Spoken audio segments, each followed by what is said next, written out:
Dear viewers, welcome back to our channel learn English Venkat. ఒక స్టూడెంట్గా, ఒక జాబ్ సీకర్గా, ఒక ఎంప్లాయీగా, ఒక హౌస్ వైఫ్గా గ్లోబల్ లాంగ్వేజ్ అండ్ ఇంగ్లీష్ని నేర్చుకోవడం ఈ రోజుల్లో చాలా అవసరం. అయితే అటువంటి ఇంగ్లీష్ నేర్చుకోవడానికి చాలామంది ఎన్నో రకాల ప్రయత్నాలు చేస్తూ ఉంటారు, ఫెయిల్ అయిపోతూ ఉంటారు. అమ్మ బాబోయ్ మా వల్ల కాదని చెప్పి చేతులెత్తేస్తూ ఉంటారు. అయితే ఈ ఎక్స్క్లూజివ్గా మన ఛానల్లో 30 days ఛాలెంజ్ ద్వారా నేను మీకు చాలా ఈజీగా ఇంగ్లీష్ నేర్పించబోతున్నాను. నేను మీకు ఇంగ్లీష్ నేర్పించగలను అన్న కాన్ఫిడెన్స్ నాకుంది. మరి మీరు ఇంగ్లీష్ నేర్చుకోగలరు అన్న కాన్ఫిడెన్స్ మీకుందా? మీకున్నట్లయితే ఈ 30 days ఛాలెంజ్ని యాక్సెప్ట్ చేయండి. ఈ 30 వీడియోస్ని పూర్తిగా చూసి నేను ఎండ్ ఆఫ్ ది వీడియో లెసన్లో ఇచ్చే హోంవర్క్ మీరు చేసినట్లయితే మీరు ఖచ్చితంగా 30 రోజుల్లో ఇంగ్లీష్ భాషపై పట్టు సాధిస్తారు. That's my promise. అలాగే నేను ఎలాగైతే ఇంగ్లీష్ నేర్చుకున్నానో అదేవిధంగా మీకు కూడా నేను ఇంగ్లీష్ టీచ్ చేయడం జరుగుతుంది. చాలా సింపుల్గా, ఈజీగా అర్థమయ్యేలా. మీకు ఎటువంటి డౌట్ ఉన్నా సరే మీరు నన్ను అడగొచ్చు. అలాగే వాటిని క్లారిఫై చేయడం జరుగుతుంది. ఈ ఫస్ట్ వీడియో లెసన్లో నేను మీకు ప్రత్యేకంగా బీ ఫార్మ్స్ గురించి ఎక్స్ప్లెయిన్ చేయడం జరుగుతుంది. So without wasting time let's get started. బేసిక్గా బీ అంటే ఉండుట, అంటే ఒక దగ్గర ఉండుట, ఒకలా ఉండుట, ఒక టైంలో ఉండుట, ఒక విధంగా ఉండుట, ఒక స్థితిలో ఉండుట అనే విషయాన్ని బీ అనేది బేసిక్గా మనం తెలియజేస్తుంది. అయితే బీ ఫార్మ్స్ అనేవి ఇంగ్లీష్లో 3 రకాలుగా ఉంటాయి. అంటే 3 కాలాల్లో మనం 3 రకాలుగా ఈ బీ ఫార్మ్స్ని ఎక్స్ప్రెస్ చేస్తాం.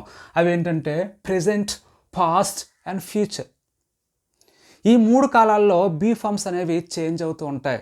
ప్రెజెంట్ విషయానికి వస్తే యామ్, ఈజ్, ఆర్. అదే పాస్ట్ విషయానికి వస్తే వర్స్, వర్. అదే ఫ్యూచర్ అయితే విల్ బీ లేదా షల్ బీలుగా ఉంటాయి.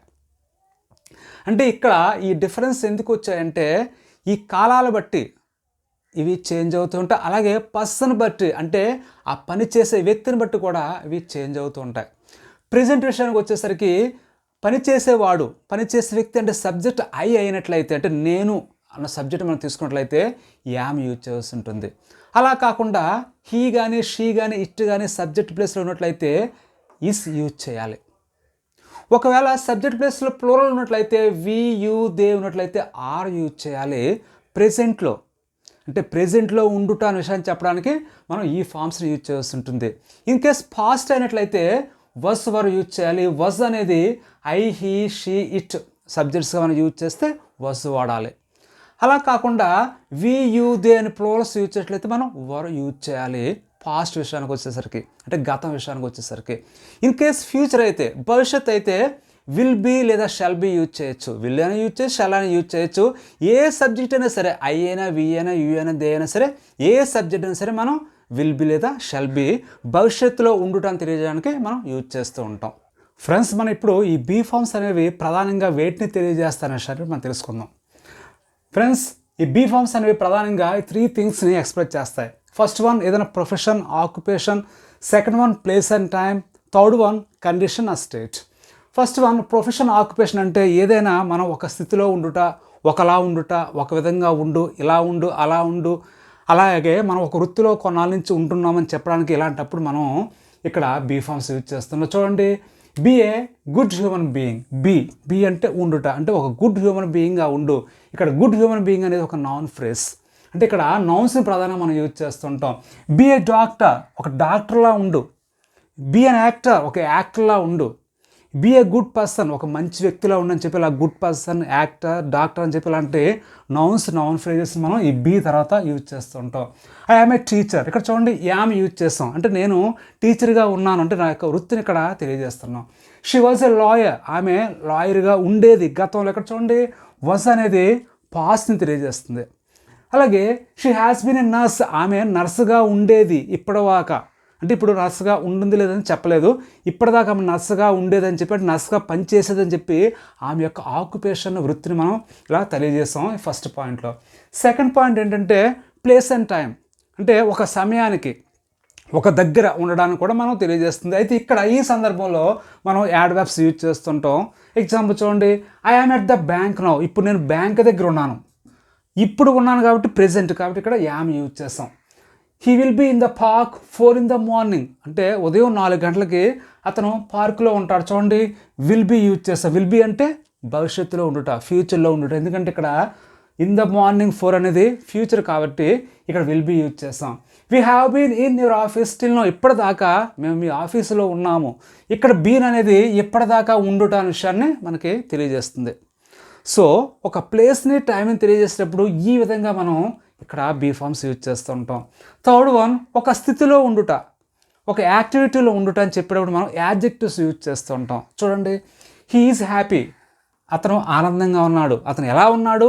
ఆనందంగా ఉన్నాడు. చూడండి, ఇక్కడ ఈజ్ యూజ్ చేస్తాం. ఈజ్ అనేది ఏం చెప్తుందంటే ప్రెజెంట్ కండిషన్ చెప్తుంది.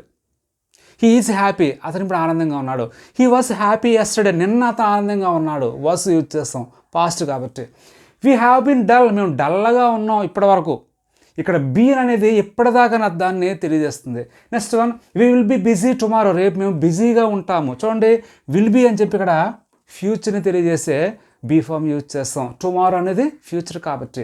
So we will be busy tomorrow, రేపు మేము బిజీగా ఉంటాము. Next one, they are at work, వాళ్ళు పనిలో ఉన్నారు అంటే ఇక్కడ యాక్టివిటీని చెప్తున్నాం. చూడండి, షీ ఈజ్ ఆన్ ఫాస్టింగ్, ఆమె ఫాస్టింగ్ అంటే ఉపవాసంలో ఉంది, అంటే ఒక యాక్టివిటీలో ఉందని చెప్పి ఇలా she is on fasting. They are at work అని చెప్పి కొన్ని ప్రత్యేకమైన సందర్భాల్లో కూడా మనం ఈ బీ ఫార్మ్స్ యూజ్ చేసి యాక్టివిటీని, అలాగే మన కండిషన్ని, మన యొక్క స్థితిని ఈ విధంగా తెలియజేస్తూ ఉంటాం. అంటే నౌన్స్తో, యాడ్వర్బ్స్తో, యాడ్జెక్టివ్స్తో ప్రధానంగా ఈ బీ ఫార్మ్స్ని మనం ఎక్కువగా యూజ్ చేస్తూ ఉంటాం. ఫ్రెండ్స్, మనం ఇప్పుడు ఈ బీ ఫార్మ్స్తో స్టేట్మెంట్స్, క్వశ్చన్స్ ప్రెజెంట్, పాస్ట్, ఫ్యూచర్లో ఎలా ఉంటాయనే విషయాన్ని తెలుసుకుందాం. Present, past and future. Present చూడండి, I am at the bank now, ఇప్పుడు నేను బ్యాంక్ దగ్గర ఉన్నాను. సో అది పాజిటివ్ స్టేట్మెంట్. దానికి నెగిటివ్ స్టేట్మెంట్ ఏంటి? నేను బ్యాంక్ దగ్గర లేదని చెప్పడానికి ఐ యామెంట్ ఎట్ ద బ్యాంక్లో అని చెప్పాలి. యామెంట్ యూజ్ చేయాలి. యామెంట్ అంటే యామ్ నాట్. యామ్ నాట్ని మనం కుదించి యామెంట్గా స్పోకెన్ ఇంగ్లీష్లో చెప్తూ ఉంటాం. So I'm at the bank అంటే బ్యాంక్ దగ్గర ఉన్నాను. ఐ యామెంట్ ఎట్ ద బ్యాంక్ అంటే నేను బ్యాంక్ దగ్గర లేను. ఇప్పుడు పాజిటివ్ క్వశ్చన్, ఇప్పుడు నేను బ్యాంక్ వద్ద ఉన్నానా అని చెప్పడానికి am I at the bank now అని చెప్పాలి. Am I at the bank now. ఎప్పుడు క్వశ్చన్స్లో స్టార్టింగ్లో యామ్ వచ్చే తర్వాత ఐ వచ్చే తర్వాత ఎట్ ద బ్యాంక్ అని చెప్పి మిగతా పార్ట్ ఆఫ్ ద సెంటెన్స్ రావడం జరుగుతుంది. నేను బ్యాంక్ వద్ద ఉన్నానా? Am I at the bank. నేను బ్యాంక్ వద్ద లేనా?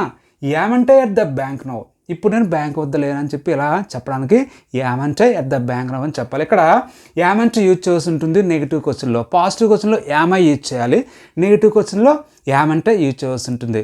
ఇలా మనం స్టేట్మెంట్స్, క్వశ్చన్స్ ఫ్రేమ్ చేస్తాం. ప్రెజెంట్లో ఐ వచ్చింది కాబట్టి యామ్ యూజ్ చేస్తాం. అదే హీ, షీ వచ్చినట్లయితే ఈజ్ యూజ్ చేయాలి. దే వస్తే ఆర్ యూజ్ చేసి ఇదే విధంగా మనం ఈ క్వశ్చన్ స్టేట్మెంట్స్ ఫ్రేమ్ చేయొచ్చు. Next one, past. I was at the bank yesterday, నిన్న నేను బ్యాంక్ వద్ద ఉన్నాను. నిన్న కాబట్టి వాజ్ యూజ్ చేసి ఎస్టర్డే అని చెప్పాం, గతం కాబట్టి. నేను బ్యాంక్ వద్ద లేదని చెప్పడానికి I wasn't at the bank yesterday. I wasn't అంటే వాజ్ నాట్ని మనం వాజంట్గా పలుకుతూ ఉంటాం. నేను బ్యాంక్ వద్ద ఉన్నానా? Was I at the bank yesterday.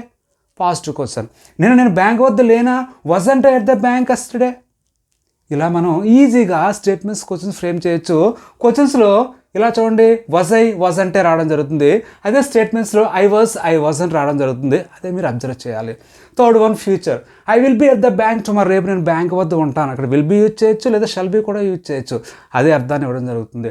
నేను రేపు బ్యాంక్ వద్ద ఉండను. I won't be at the bank tomorrow. Won't be అంటే విల్ నాట్ బీనే మనం వోంట్ బీగా చెప్తూ ఉంటాం. I will not be at the bank అని చెప్పొచ్చు, లేదా I won't be at the bank అని కూడా మనం చెప్పొచ్చు అదే అర్థంతో. రేపు నేను బ్యాంక్ వద్ద ఉంటానా? Will I be at the bank tomorrow. చూడండి, క్వశ్చన్ కాబట్టి స్టార్ట్లో విల్ యూజ్ చేసి తర్వాత ఐ యూజ్ చేసి బీ యూజ్ చేయడం జరిగింది. Will I be at the bank tomorrow, రేపు నేను బ్యాంక్ వద్ద ఉంటానా? నేను రేపు బ్యాంక్ వద్ద ఉండనా? Won't I be at the bank tomorrow. Won't I be at the bank tomorrow, లేదా shan't I be at the bank tomorrow. Shan't I be use చేయొచ్చు, వోంట్ ఐ బీ కూడా యూజ్ చేయొచ్చు. ఇలా మనం ఈ బీ ఫార్మ్స్తో చాలా సింపుల్గా స్టేట్మెంట్స్, క్వశ్చన్స్ ఫ్రేమ్ చేస్తాం. ఈ ఫస్ట్ వీడియో లెసన్లో మీరు బీ ఫార్మ్స్ గురించి డీటెయిల్గా తెలుసుకోవడం జరిగింది. ఇప్పుడు నేను ఒక 3 సెంటెన్స్ చెప్పడం జరుగుతుంది. వాటిని మీరు ట్రాన్స్లేట్ చేసి చెప్పండి. నేను ఇప్పుడు జిమ్లో ఉన్నాను. నేను ఇప్పుడు జిమ్లో ఉన్నాను. అది ఫస్ట్ సెంటెన్స్. సెకండ్ సెంటెన్స్, నేను ఇప్పుడు ఖాళీగా ఉన్నాను. నేను ఇప్పుడు ఖాళీగా ఉన్నాను. థర్డ్ సెంటెన్స్, మీరు బిజీగా ఉన్నారా? మీరు బిజీగా ఉన్నారా? ఈ 3 సెంటెన్స్ని మీరు నా కామెంట్స్ రూపంలో ఈ హోంవర్క్ ఆన్సర్ చేసి పంపించండి, నేను చెక్ చేస్తాను. సెకండ్ వీడియో లెసన్లో ఈ బీ ఫార్మ్స్ గురించి మరికొన్ని విషయాలు మనం తెలుసుకోబోతున్నాం. సో మీరు ఈ వీడియో చూసి జాగ్రత్తగా నోట్బుక్లో రాసుకొని ప్రాక్టీస్ చేస్తూ ఉన్నట్లయితే ఖచ్చితంగా మీరు 30 డేస్లో ఇంగ్లీష్ ఈజీగా నేర్చుకోవడం జరుగుతుంది. Thank you for watching. Take care. Keep learning.